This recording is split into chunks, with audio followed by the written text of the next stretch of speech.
Greetings, I'm Arik Korman. Major Nichole Malachowski is the first woman Thunderbird pilot. In 2005, at age 30, Major Malachowski busted the gender barrier when she was chosen to be in the elite Air Force flight demonstration team, the Thunderbirds. She was a member of the team for 2 years and is now a White House Fellow. Major Malachowski is in Seattle to kick off Women's History Month at the Museum of Flight.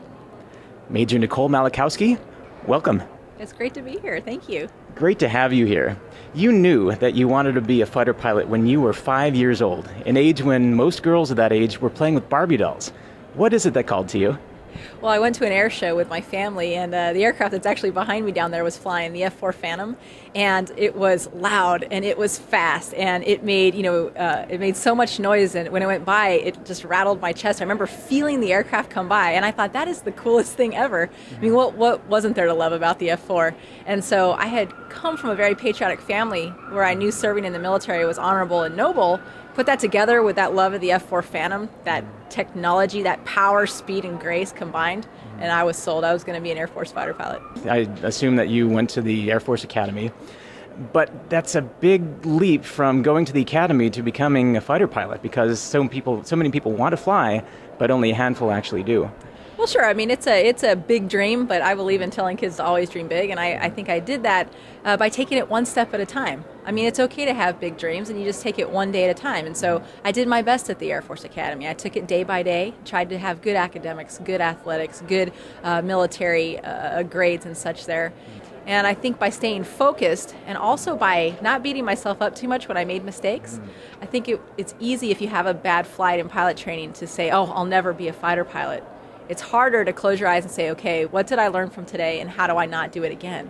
And so by taking it one step at a time, you can achieve those big goals. You really can.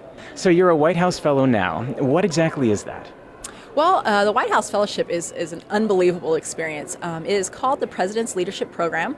It was founded by Lyndon Johnson in 1964 under the idea that this country is so vast that there's got to be, middle-aged, 30 to 35, mid-career type people out there from diverse backgrounds that are making a difference in their different communities. So they're not in government, but they're teachers and doctors and lawyers and bankers and military officers, and that we bring them together to see not only the opportunities but the challenges that our federal government faces every day.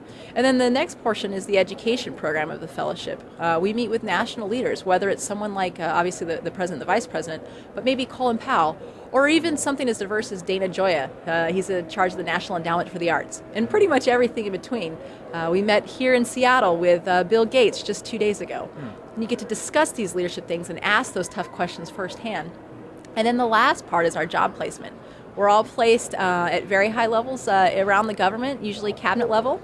I'm very lucky. I'm the Deputy Chief of Staff of the U.S. General Services Administration right now as a White House Fellow. Wow. And as an Air Force officer. It's very unique, very strange in a wonderful way. And so I learned things from being at high level in a 12,000 person organization. I've never experienced that, and there's days that I hit and days that I miss, but it's all a learning experience. So the White House Fellowship is priceless. So it sounds like you're actually setting policy as well as educating people and expanding your own mind as well.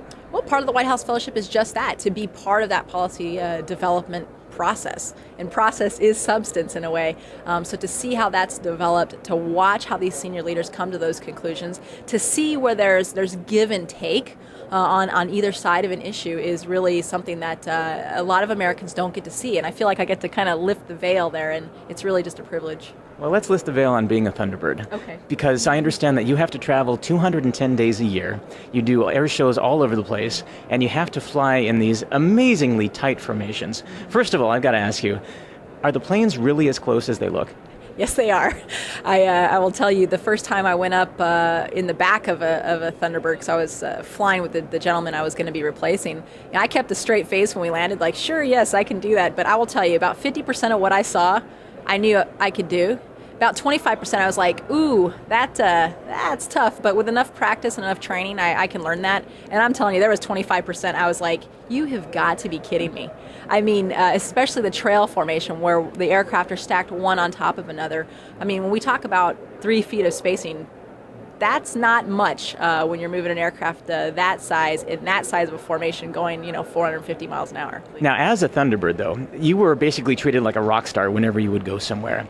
And it's a very, I like to call it, ultra-masculine environment, because after all, you're the first female pilot. Was it hard feeling feminine or being a woman in that kind of atmosphere? Well, I've been asked that question a lot, and I understand the curiosity of it. I'll have to tell you, though, as far as like inside the team, it was really operations as normal, because remember, the gentleman I was flying with and the crew chiefs and the enlisted knew that we had women, flying fighters. Women had been flying fighters, honestly, since World War II, but that's a long story, but in combat since, 93. And so for us, it was operations as normal. What I did realize as a Thunderbird is that the rest of America maybe didn't understand the roles women were playing in today's military. And so I saw it as, honestly, my responsibility to take those opportunities to educate the American public, not just on, again, the roles of women in the military, but really the role of our entire team and the importance of the diversity of experiences across the Air Force team. And so, there was usually a surprise and shock on the autograph line, but I will tell you that it was almost always, 99% of the time, pleasant and positive. And so people were just really curious, and I would just seize that opportunity to go, well, let me tell you about your Air Force and why I'm happy to be a part of it. Well, I like the fact that you don't fit a stereotype at all. I mean, you are definitely your own person. And you had some amazing experiences with the Thunderbirds. And I've got to ask you, after you've been doing that, flying one of the greatest fighter planes in the world, the F-16, how do you get back to normal life? Do you Jones for getting back in the cockpit and breaking the sound barrier again? I absolutely miss flying. My last flight was actually about a year ago. I'm currently on a career broadening assignment for the Air Force, and I will go back to fly in about 9 or 10 months. This is the longest I've gone without flying since I was 12 years old, and I'm not going to lie to you, it's absolutely painful. I am an aviator. I love the freedom. I love the relaxation, the peace that aviation brings to me. With that said, I am so honored to be representing the Air Force as part of this White House Fellows team that if you're not flying, this is definitely the next best thing to be doing. But yeah, I miss it a lot. Would you ever want to be an astronaut? I'll tell you, I think I'm probably a little bit past doing that in my career. I don't have any kind of an engineering degree, etc. I think the space program is phenomenal. I think America needs to keep it on the forefront of their priorities. There's so much out there for us to discover. I have friends that I know are going to be astronauts, and I'll tell you what, I'm going to be the first person sitting in those bleachers watching them launch and cheering them on. Well, you would be a tremendous cheerleader. In fact, you are a tremendous cheerleader for the Air Force, for aviation, and for everything involved with being a man or a woman pushing every kind of barrier. Thank you. Major Nichole Malachowski, thank you so much for joining me. It was absolutely my pleasure. Thank you very much. Thanks for listening. If you have any comments, questions, suggestions for future podcasts, or complaints, feel free to visit my website. It's arikonline.com. That's ARIK online.com. I'm Arik Korman.